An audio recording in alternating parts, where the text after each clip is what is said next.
बिस्मिल्लाहिर्रहमानिर्रहीम अस्सलाम वालेकुम वरहमतुल्लाहि वबरकातुहू। माई सेल्फ ज़ैनब अफरीदी और आज की जो आपकी क्लास है ये फिदा सर ने जो है मुझे दी है।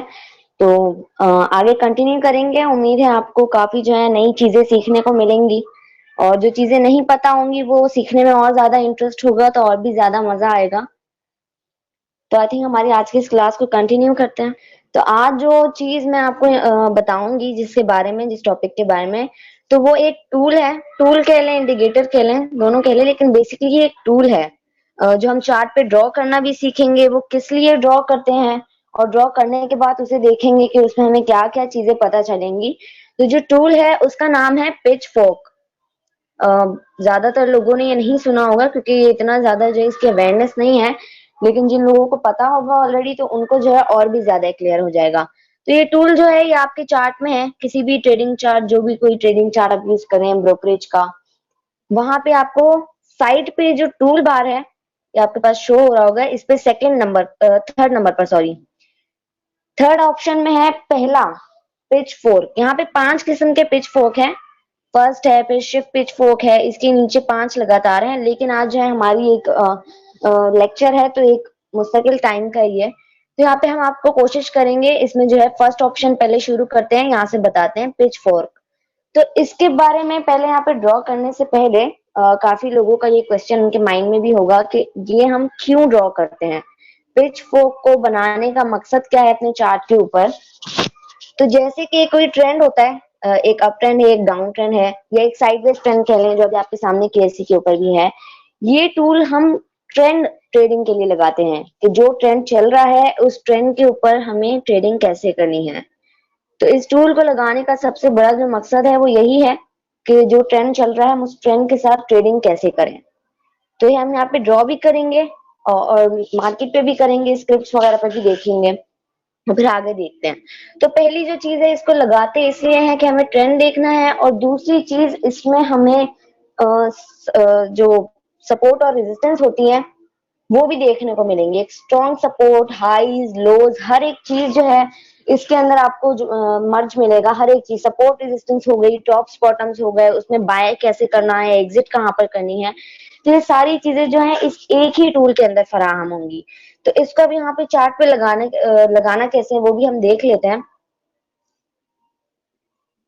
ये जस्ट पहले हम एक रैंडम ड्रॉ करेंगे कि दिखता कैसा है, तो कहीं पे भी इसको पहले हम प्लेस कर देते हैं। यहाँ पे हमने सिलेक्ट कर लिया है। ये आपके सामने जो है ये लगा हुआ है, ये इंडिकेटर है पिच फोर्क। अब ये यहाँ पे हमने रैंडम लगाया है। इसको अगर आप देखें तो इसमें क्या चीजें हैं। फर्स्ट चीज, यहाँ पे एक ये वाली ब्लैक वाली लाइन देख लें, ये किसका जो है कहेंगे पिवट की लाइन है। जैसे आप हम फिबोनाची रिट्रेसमेंट भी लगाते हैं और पिवट पॉइंट्स भी लगाते हैं, उसमें जो मीडियम लाइन होती है, जो बीच की लाइन, जिसे बेसिकली पिवट कहा जाता है, तो इसको भी हम यहाँ पे पिवट ही कहेंगे। तो ये इसकी मिडिल लाइन है, एक ये चीज है। दूसरा देखें, यहाँ पे ऊपर एक ये लाइन, यहाँ पे ये रेड वाली, ये इसका हाई होगा। जो ऊपर वाली रेड लाइन है वो इसका हाई होगा, और जो नीचे वाली रेड लाइन है वो इसका लो होगा। बॉटम और टॉप, जिसे बेसिकली हम कहेंगे एक बॉटम होगी और एक टॉप होगा, और जो बीच में है ये पिवट है। अभी जो ब्लू लाइंस हैं, इन ब्लू लाइंस को आप हाइड भी कर सकते हैं, या आप लगाना चाहें तो आप लगा भी सकते हैं, लेकिन पहले हम इसे हाइड कर देते हैं, एक सिंपल तरीके से समझ लेते हैं। उसके बाद वो लाइंस भी ओपन करके आपको उसके बारे में भी समझा देंगे। तो यहाँ पे अब दोबारा, अभी तो हमने जस्ट एक रैंडमली इसको ड्रॉ किया था, अब प्रॉपरली चार्ट के ऊपर इसे किस तरह से ड्रॉ करना है, कहाँ से कहाँ इसको कनेक्ट करना है, वो भी देख लेते हैं। इसको ड्रॉ करने के 3 पॉइंट्स होंगे। ये जब आप कनेक्ट करेंगे तो इसके 3 पॉइंट्स होंगे। एक कोई भी लो होगा, फर्ज करें यहाँ पे एक लो लगा लें, उसके बाद एक हाई होगा जो उसके बाद हाई बनेगा, और एक कोई प्रीवियस हाई होगा। यानी ये 3 पॉइंट्स होंगे जो भी आपको यहाँ पे प्रॉपर हम ड्रॉ कर देते हैं ताकि आसानी से समझ में आए। यहाँ से हमने इसे सिलेक्ट करना है। ये एक हाई, जो बॉटम हाई है जहाँ पे मेरा कर्सर है, पिछला एक हाई है, यहाँ पे हमने लगाया है, और अभी का एक हाई जो सेकंड पॉइंट होगा वो भी हाई होगा। एक पिछला हाई और एक करंट का हाई जो रिसेंटली लगा हो। उसके बाद एक लो लगा लें। ये 3 पॉइंट्स इसके जो है ये मेन पॉइंट्स हैं जो आपको कनेक्ट करने हैं। फिर से एक बार हम यहाँ पे रिपीट कर देते हैं कि एक पिछला हाई, एक करंट हाई, ये सेकंड होगा, और एक लो जो नीचे हमने कनेक्ट किया है। तो ये आपके पास ड्रॉ हो जाएगा। ये यहाँ पे जब पूरा लग जाएगा तो आप लोग को एक एक स्टेप करके आगे समझेंगे तो समझने में जो है काफी आसानी होगी। तो ये आपके सामने ये लग गया है। इसके ब्लू लाइंस मैंने लगाई है ताकि आपको जो है आसानी से समझाएं। तो पहला पॉइंट जो इसमें आपने नोट करना था, एक पीछे की हाई, फिर जो करंट जिस ट्रेंड पे आप लगा रहे हैं उसका हाई और लो लगा लें। तो आगे ही आपके पास खुद ही देखिए ऑटोमेटिक आगे तक ये जनरेट हुआ है। अब जहां तक ये ट्रेंड जाता जाएगा ये वहां तक जाएगा। इसको अब हम थोड़ा सा पीछे कर देते हैं, यानी कि बस लगाएंगे यहीं पे लेकिन थोड़ा पीछे ताकि आप लोग को ये कैंडल्स देखने में और आसानी हो जहां पे हमने लगाया हुआ है।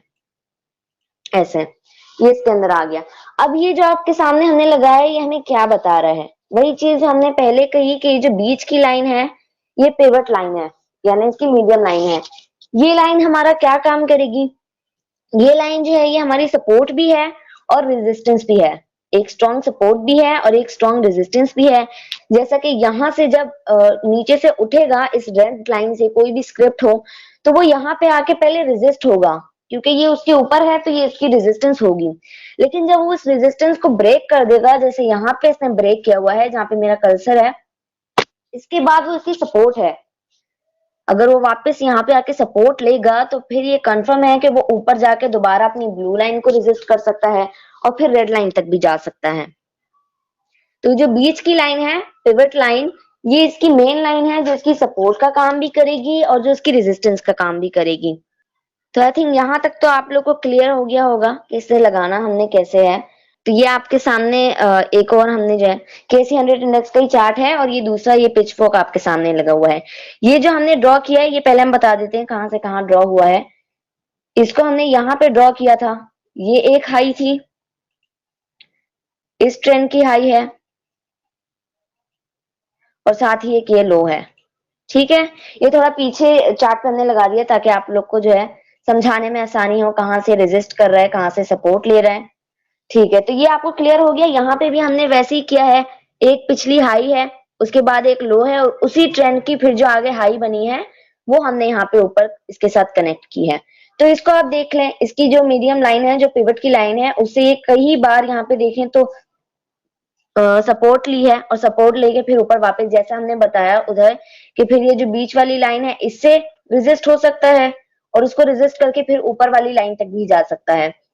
जब ये यहाँ पे ये जो बीच में रेड लाइन है इसको क्रॉस करेगा स्क्रिप्ट, तो वो उसके ऊपर हम ये भी कह सकते हैं कि वो एक ओवरबॉट जोन है। ये जो ब्लू लाइन है, अगर कोई स्क्रिप्ट इस ब्लू लाइन तक आ जाता है इसका मतलब ये है कि वो ओवरबॉट है और ट्रेंड रिवर्सल के चांसेस हैं। जैसा कि यहाँ पे आया है, यहाँ जहाँ पे ब्लैक एरो भी लगा हुआ है, हमारा कर्सर भी है, यहाँ पे ब्लू लाइन तक आया है तो ये ओवरबॉट हो गया है, उसके बाद इसका ट्रेंड रिवर्स हुआ है।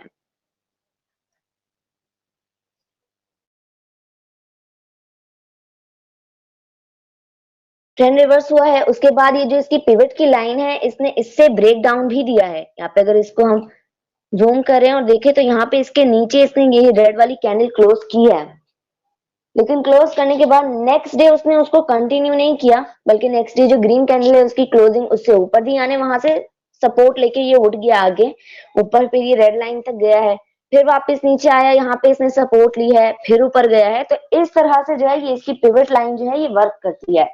ये इसके लिए सपोर्ट यहाँ पे शो हुई है, यहाँ पे रेजिस्ट भी किया है इसने, लेकिन उसको कंटिन्यू ट्रेंड चल रहा था क्योंकि उस वक्त इसका अप ट्रेंड था तो ये वहां से इसने कंटिन्यू किया है। और भी हम ये सिर्फ इस पे ड्रॉ नहीं किया है, हम आगे जाते जाएंगे तो स्क्रिप्ट्स पे भी ड्रॉ करेंगे तो और भी ज्यादा जो है इसके बारे में समझ में आता रहेगा। फिलहाल जो आपके सामने लगा हुआ है इसको समझने की कोशिश करते हैं।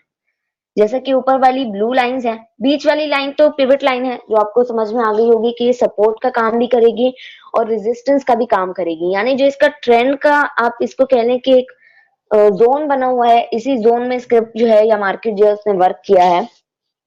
ये उस जोन की बिल्कुल मिडल लाइन है, तो वो उसके नीचे होगा तो वो फिर कह लें कि वो डाउन ट्रेंड में आएगा मजीद, और उसके ऊपर होगा तो फिर ये सेफ है, मजीद ऊपर जा सकता है। अब जो नेक्स्ट पॉइंट है वो इसका ये है कि जो इसकी ब्लू लाइंस है या ऊपर की लाइन नीचे की लाइन जो है बिल्कुल, वो आप देखें तो वो जो नीचे की ब्लू लाइन है ये इसका ओवरसोल्ड एरिया है। ओवरसोल्ड एरिया है, यानी यहाँ पे जितना माल बिकना था उतना बिक चुका है, अब यहाँ से उसने ऊपर जाना है। जी, तो इनका क्वेश्चन ये है कि ये एक वक्त पे सपोर्ट और रेजिस्टेंस कैसे है, ये जो इसकी पिवट लाइन है, यहाँ पे जो एरिया इन्होंने बताया, जो हमने बताया था कि दो कैंडल्स इसकी एक साथ बनी हुई है, इसको जूम किया है हमने, तो यहाँ पे अगर ये इसकी सपोर्ट थी तो फिर इसे मजीद नीचे जाना चाहिए था। तो यहाँ पे इसे क्लैरिफाई इस तरह कहेंगे कि ये एक वक्त पे सपोर्ट रेजिस्टेंस का काम नहीं करेगी। अगर ये जो ट्रेंड है, जैसे ये कैंडल्स है या ये जिस वक्त ये ट्रेंड चल रहा है, जब तक ये कैंडल्स इस लाइन के ऊपर हैं तो ये इसकी सपोर्ट होगी नीचे, लेकिन जब वो एक बार इसे ब्रेकआउट दे देगा तो फिर वो इसकी रेजिस्टेंस हो जाएगी। यहाँ पे क्योंकि इस चार्ट पे करंटली सिर्फ सपोर्ट लगी हुई है, यानी सपोर्ट लिया है मार्केट ने, रेजिस्ट नहीं किया है, तो वो फिर हम जो है एक और स्क्रिप्ट पे लगाएंगे, वहां पे समझ आ जाएगी। लेकिन ये एक वक्त पे नहीं करेगी सपोर्ट रेजिस्टेंस का काम। ये जो है जब नीचे होगा स्क्रिप्ट तो रेजिस्टेंस होगी और ऊपर होगा तो सपोर्ट होगी। ये जो आपके सामने ये हमने लगाया है पैटर्न पिचफॉर्क, ये टूल है लेकिन इसे हम पैटर्न भी कहेंगे एक तरह से, क्योंकि ये ट्रेंड पैटर्न है। चार्ट पे अगर कोई टूल हम लगाते हैं, बहुत सारी लाइनें लगाते हैं, तो उसे बेसिकली पैटर्न कहा जाता है। और कोई भी पैटर्न जब हम ड्रॉ करते हैं, चाहे वो ट्राइंगल पैटर्न हो या पिचफोर्क हो, इसके अलावा बाकी जितने भी पैटर्न है, हेड एंड शोल्डर्स हो, जो भी हो, उस सब में जो एक मेन जो एक पॉइंट होता है समझने के लिए, वो होता है ब्रेकआउट। ब्रेकआउट ऊपर होता है और ब्रेक डाउन नीचे होता है। यहाँ पे पहले हम आपको ब्रेकआउट और ब्रेक डाउन समझा देते हैं, तो आपको फिर ये जो कैंडल्स हैं ये और आसानी से समझ आ देंगी। ब्रेकआउट जो है वो जब एक पैटर्न कह ले, जैसे यहाँ पे इस रेड लाइन को ले लें, रेड लाइन से ऊपर जब ये कैंडल ड्रॉ हुई है, जहाँ पे हमारा कर्सर है, जो कैंडल बिल्कुल ही उस बैंड के बाहर, उस लाइन के बाहर बनी है, तो वो उसका हो गया ब्रेकआउट। लेकिन जब जहां जैसे यहाँ पे ये हमने सर्कल भी ड्रॉ किया है, ये रेड कैंडल जो पिवट लाइन के बिल्कुल नीचे ड्रॉ हुई है, ये इसका ब्रेक डाउन हो गया, यानी इसने नीचे की तरफ ब्रेकआउट दिया है। जब किसी भी पैटर्न से जो स्क्रिप्ट है वो नीचे ब्रेकआउट दे या ऊपर ब्रेकआउट दे, तो उस वक्त उसको, जैसे कह लें अगर किसी ने एंट्री की हुई है, तो एग्जिट नहीं करना चाहिए या बाय नहीं करना चाहिए, यानी उस वक्त उस पर वर्किंग नहीं करनी चाहिए, क्योंकि उसका एक रूल ये होता है कि अगर ब्रेकआउट या ब्रेक डाउन होगा तो फिर वो उसे रीटेस्ट करेगा। अब रीटेस्ट कैसे करेगा वो भी हम आपको समझा देते हैं। रीटेस्ट करने का मकसद ये है कि जब एक ब्रेकआउट दे, जैसे यहाँ पे लगाएं, इस ब्लू लाइन, ऊपर वाली ब्लू लाइन जो है, जहां से इस कैंडल ने ब्रेकआउट दिया है, यानी ओवर बॉट हो गया था उस टाइम पे, जब ब्रेकआउट दिया है तो वो उसके बाद फौरन से ऊपर नहीं गया है, उसने उसको रीटेस्ट किया है। रीटेस्ट करने का मतलब ये है कि वो कुछ कैंडल्स वहां पे ड्रॉ करेगा या फिर उसी के नेक्स्ट डे वापस उसके अंदर आ जाएगा, उस पैटर्न के अंदर। जैसे यहाँ पर भी देख लें, जब इस रेड लाइन के ऊपर ये क्लोजिंग दी है इस ग्रीन कैंडल ने, जहां पे करंटली हमारा कर्सर है, 18 मई की ये कैंडल है, इसके नेक्स्ट डे उसने अपनी उसी लाइन को रीटेस्ट किया है। जब रीटेस्ट करके 2 दिन वो उसने कैंडल अंदर क्लोज की, फिर जब उसने बाहर जो है ब्रेकआउट दिया, तो उसके बाद काफी अच्छा ट्रेंड था। तो ये पॉइंट यहाँ पे नोट करने का है, अगर कोई कैंडल ब्रेकआउट या ब्रेक डाउन देती है तो 2-3 दिन उसका वेट करें या नेक्स्ट डे उसको देखें कि जब वो अपनी लाइन को रीटेस्ट कर ले, उसके बाद आप उस पर वर्किंग करें। अब यहाँ पे जो दो कैंडल्स हैं जिसके बारे में इन्होंने हमसे पूछा था, यहाँ पे भी बिल्कुल ऐसा ही हुआ। इसने अपनी जो है पिवट की लाइन से नीचे ब्रेक डाउन दिया है, लेकिन नेक्स्ट कैंडल में उसने उसको रीटेस्ट कर लिया, यानी अपनी पिवट वाली लाइन से अंदर ही क्लोजिंग दी है। उसके बाद जब उसने रीटेस्ट किया तो आप उसकी मूव देख सकते हैं, 3-4 दिन के अंदर जो है उसने अपनी वो जो ऊपर रेड लाइन है उससे रेजिस्ट किया है। तो आई थिंक ये पॉइंट आपको क्लियर हो गया होगा। इसको कहते हैं रीटेस्ट। अगर कोई कैंडल वापस, यहाँ पे नेक्स्ट भी हुआ है, आगे भी काफी जगह पे ये हुआ है, यहाँ पे भी देख लें, तो ये होता रहता है। ये पैटर्न का एक बहुत इंपॉर्टेंट रूल होता है। जी सर, तो इनका जो है, इनके क्वेश्चन जो है काफी इंटरेस्टिंग है, इनको भी यहाँ पे समझते हैं आगे। पहला जो इन्होंने पूछा, ये जो नीचे रेड कैंडल है, जहां से ये तो पहले हमने समझा दिया, जो कैंडल्स क्लोज हुई है, जो रीटेस्ट हुआ है पहले, उसके बाद जो ये कैंडल है हम इसको समझ लेते हैं, जो नीचे वेक वाली बनी हुई है। इस कैंडल ने जो है अपनी पिवट लाइन से सपोर्ट ली है। जैसे पहले किसी का क्वेश्चन था कि ये एक वक्त पे सपोर्ट और रेजिस्टेंस का काम कैसे करेगी, तो पिवट की जो ये लाइन है, ये हमने बताया था, ये काफी स्ट्रॉन्ग सपोर्ट भी है और काफी स्ट्रॉन्ग रेजिस्टेंस भी है। यहाँ से इस रेड कैंडल पे इसने सपोर्ट ली है, तो उसके बाद आप देख सकते हैं कि इसने लगातार 5 दिन जो है ऊपर अप ट्रेंड में ग्रीन कैंडल्स ड्रॉ की हैं। और फिर आगे जो है अपनी रेजिस्टेंस को थोड़ा सा रोक के फिर ऊपर गया है।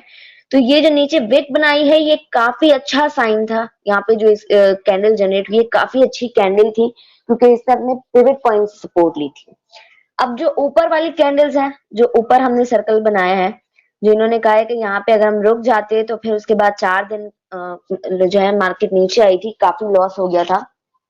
तो यहाँ पे रुकना नहीं है, यही तो इसमें मेन पॉइंट है। जो लॉन्ग टर्म पे जो वर्किंग करते हैं उनकी बात अलग है, लेकिन जो इंटरडे पे वर्किंग करते हैं उनके लिए फिदा सर ने भी ये रूल पढ़ाया था कि रेजिस्टेंस जो है उस पे माल आपने निकालना है, यानी वहां पे आपने एग्जिट करनी है, प्रॉफिट टेकिंग कर लेनी है। लेकिन यहाँ पे अगर हम इसको इस पैटर्न में एक रूल समझाएं कि आप फर्ज कर लें ये कोई स्क्रिप्ट है जिस पे आपने बाय और सेल करना है, तो यहाँ पे आप कैसे बाय और सेल करेंगे।